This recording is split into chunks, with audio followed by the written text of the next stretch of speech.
Have you ever felt that gut-wrenching feeling when something is just off? That's where my story begins. My wife Sarah and I had been married for 5 years. On the surface, everything seemed perfect. We had a beautiful home, good jobs, and what I thought was a strong, loving relationship.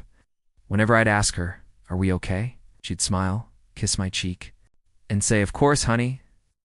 Everything's fine." But her actions started telling a different story. It started subtly. She became more protective of her phone, always keeping it face down or taking it with her everywhere, even to the bathroom. She started working late more often, blaming new projects at the office. I tried to be supportive, bringing her dinner or offering to help, but she always seemed distant, almost annoyed by my presence. The warmth we once shared was fading, replaced by a polite coolness that chilled me to the bone.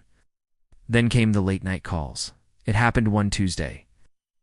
I woke up around 2 a.m. and realized Sarah wasn't in bed. I found her in the living room, whispering into her phone by the window. When she saw me, she jumped, quickly ending the call. "Just a work emergency," she said, her voice a little too high-pitched.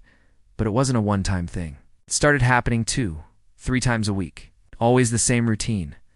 A hushed conversation in the dead of night, followed by a flimsy excuse.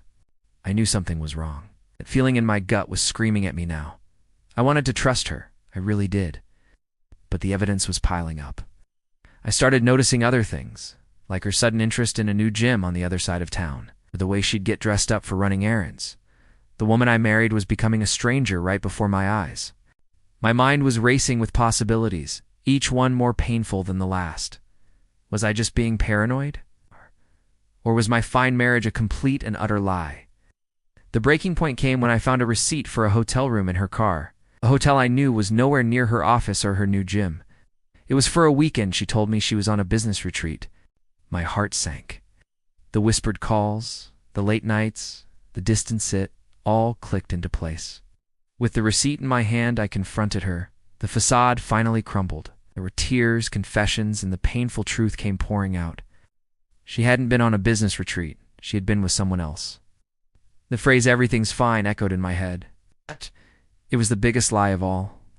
The discovery was devastating, but in a strange way, it was also liberating. The uncertainty that had been eating me alive was gone, replaced by a harsh but clear reality. Rebuilding from that kind of betrayal is one of the hardest things a person can go through. It's a long and painful journey of healing and rediscovering who you are outside of that broken trust. It taught me a hard lesson. Always trust your gut, because sometimes the people closest to you are the ones hiding the biggest secrets. Thanks for listening to my story. If you've been through something similar, know that you're not alone and healing is possible.